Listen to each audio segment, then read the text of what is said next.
Hi YouTube. Okay, so I wanted to go ahead and do a new video log. I haven't been on in a pretty long time. So I'm just going to start off where I left off, which was my trip to New York. I got to see a lot of sites I've never been able to see before in person. One of my favorites, I think, was the locations for the Ghostbusters, the first Ghostbusters movie. I thought that was pretty exciting. Didn't even intend to go see those things. It was Central Park West, and all of a sudden there's the church, there's the apartment, there's the restaurant. So it was kind of neat being able to go see that, even though the restaurant looks much different now. Okay, so I was there during Hurricane Sandy, and it pretty much shut down my Manhattan vacation.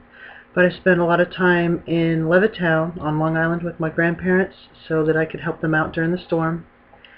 And got to see a lot of my relatives I haven't seen in probably about 10 years. So it was a pretty neat opportunity. I gave them one last meet and greet with their nephew slash cousin Roy. It was the one day I was Roy while I was out there. But I spent the rest of my time out there as Lila, and nobody had a problem with it whatsoever. Everybody was really sweet and kind and accepting, so it was a really neat experience for me. I got to do a little bit of shopping. Didn't get to go to the Broadway show that we had set up, but you know, Hurricane kind of messed that up for us. No big deal though. Okay, so number 2, I have started some personal voice training. YouTube does have a lot of videos that help. You just have to kind of scout them out and try out which ones work best for you. So I don't know if you've gone back in my previous videos, but if you listen to the video log number 2, I was very much in guy mode, and it's a lot different than what you hear now, so maybe you can witness the changing as it goes along. I know I am, and I'm very, very happy with the results. Still no HRT, no surgeries of any kind, no laser hair removal.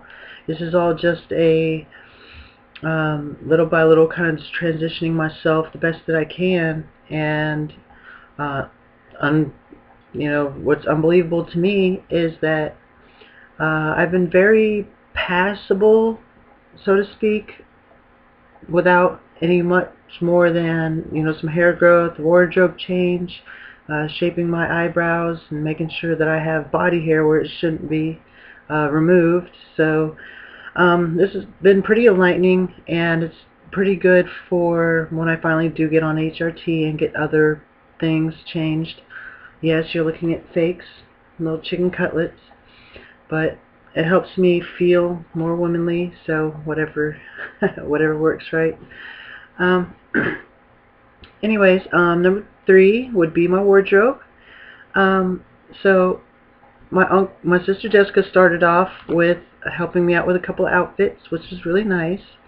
Then I went to New York. My uncle spent a little bit of money on me, so I went to H&M and was able to pick out a couple more outfits. But it still really wasn't a lot of options for me, and it still felt very limited in what I could do or how much I could blossom. And of course, then my friends Frenchie and Brenda came along and stocked me up with more than you could believe. So I probably have a couple $1,000s worth of clothes and accessories, bags, shoes, whatever you can imagine. You know, just hand-me-down stuff. But, you know, for a girl like me, anything is better than nothing. So,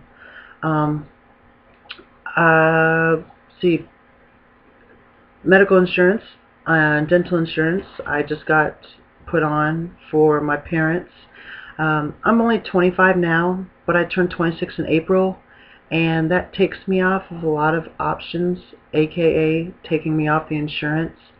So I'm going to see if I can get some dental work done and get some doctor visits see if we can get in touch with my old family doctor, and maybe he may be willing to forego maybe the real life experience of a year, or the letter from a psychiatrist or whatever, a gender therapist, so I can get started on hormones. No promises there, so we'll just wait and see kind of thing. But the dental, that will get done.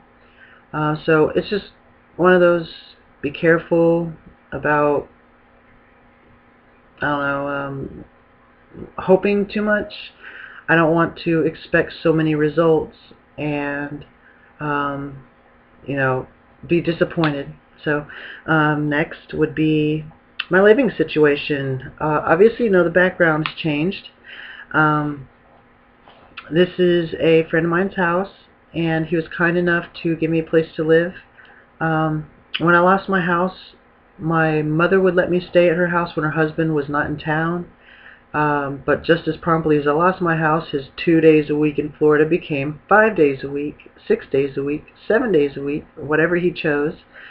So I got a couple days and a nice comfortable bed and an opportunity to shower, but I lived in my car the rest of the time, so it wasn't really doing much for my transition. I didn't have a lot of options on being able to experiment with doing my makeup, doing outfits, being able to see friends of mine, just anything that could have helped my transition along. So it kind of took a little freeze during that period of time, which is also when I went to go to New York.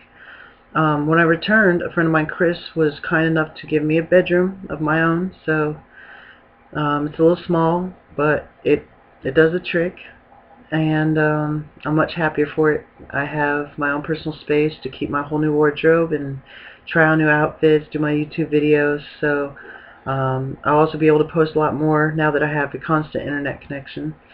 Number 7, living reactions from my family.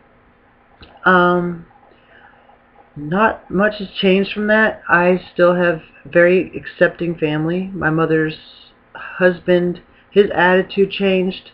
He heard I was transgender, and he was really nice on the phone, but when he saw me dressed out, his attitude changed, like, real heavily. So I'm not welcome home anymore. My mom's battling him right now to allow me the opportunity to come home, but we'll see. I haven't told my real father yet, but we haven't talked in a while, so he'll find out when and if we speak.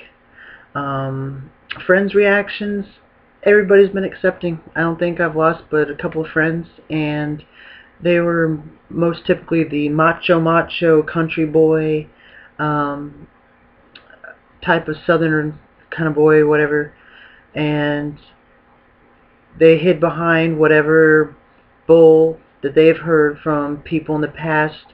My favorite, I think, was that it's backward ass, behind closed doors shit. So, yeah, fuck you, Brian. Fuck you. Okay, anyways, so, yeah, I've had great reactions from anybody, everybody, and public reactions.